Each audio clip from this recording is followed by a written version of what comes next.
So we'll take a look at the first, and it's kind of a fun ControlNet. This is the Scribble ControlNet. Let's just see what's happening here. We've got a number of outputs, and it's taken a scribble that I put together on Canva, and it's turned it into these really interesting outcomes.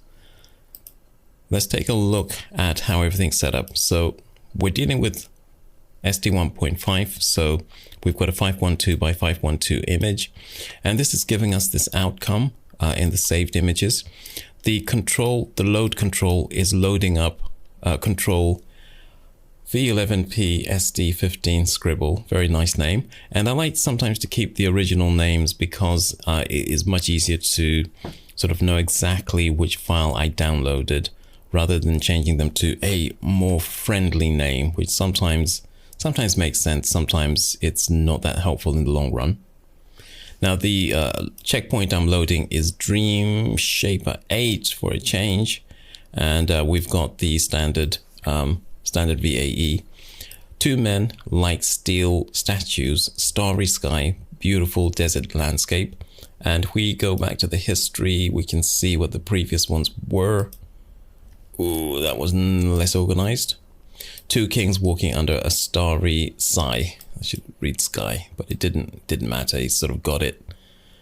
So this is the one with the. Let's go back to. I didn't save that one. Oh, I'll have to redo that.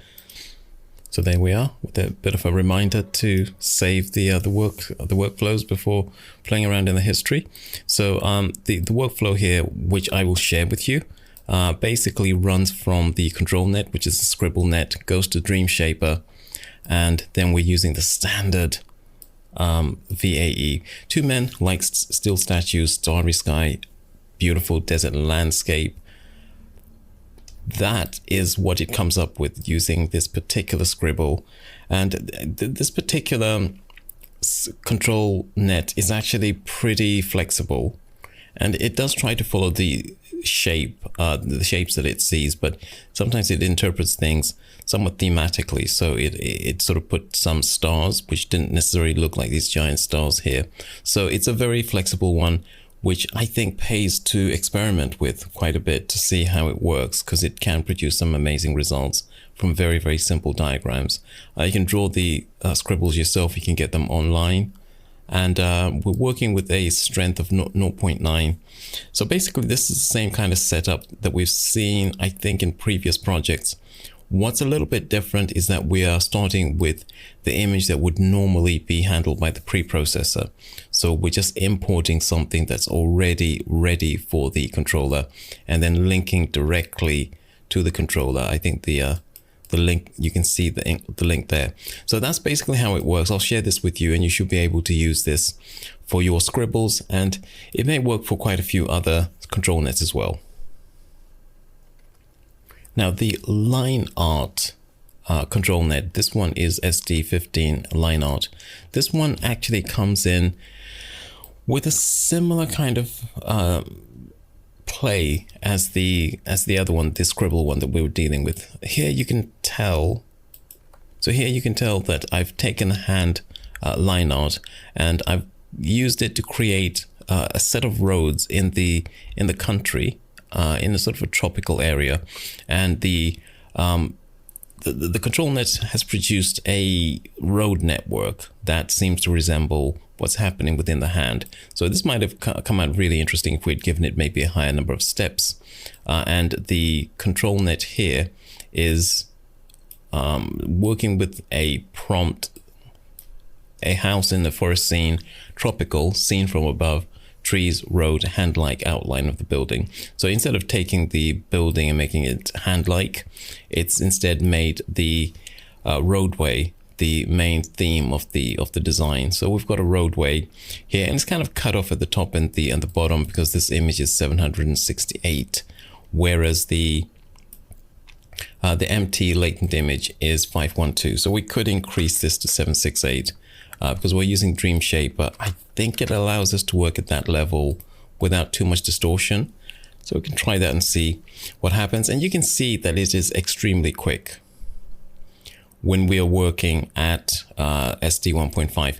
And here we have something which maybe resembles the prompt a bit more. You've got a really unusual building, which takes the outline of the hand. So this is a really powerful one, and it's one that I think can be quite inventive. So we can take a look at the ones that I've created so far. This is the one that I've just created. You can see the house is basically in the shape of that hand. It's really kind of impressive how it works.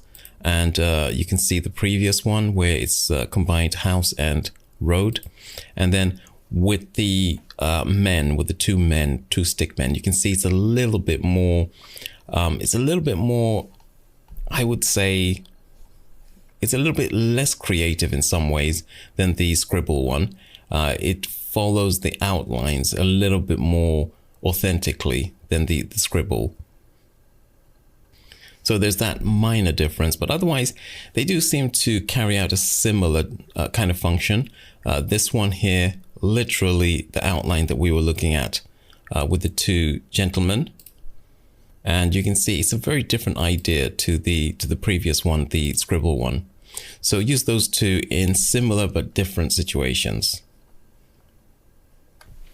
So this one, which comes from Comfy himself, is a little bit more complicated.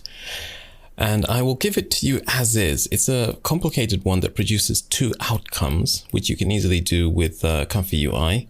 And it starts off with a pose estimation. It uses a technique known as pose estimation. And pose estimation is a neural network technique that allows us to take a simple pose and it can take an actual subject and then interpret what the pose must have been, turning it into lines like this.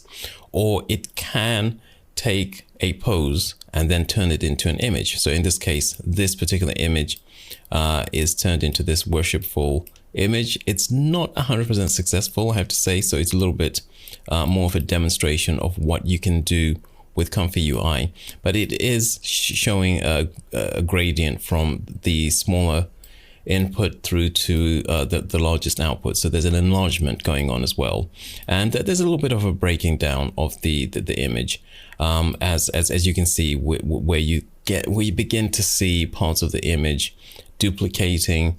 That kind of collapse does occur as you work with larger size images, but it's more of a representation of how you can do something that starts off with a fairly small image, basic neural network input, and this one goes into the Openpose FP16. We're using an FP16 ControlNet Dream Shaper, and then we're using the standard 840,000 pruned VAE, and then some nondescript prompts, which in this particular case, we've got young adults, expensive religious robes. It gave them sort of pajama robes for whatever reason, cute natural look, standing, sunrise, beautiful landscape, bokeh.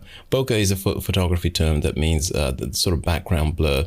I was getting a very sharp background, and when you input bokeh, it just blurs out the background and sometimes blurs out the foreground as well. So it's a photographic term which the neural networks here in Stable Diffusion, they understand that particular word to indicate blur part of the image. They're pretty well trained in that aspect.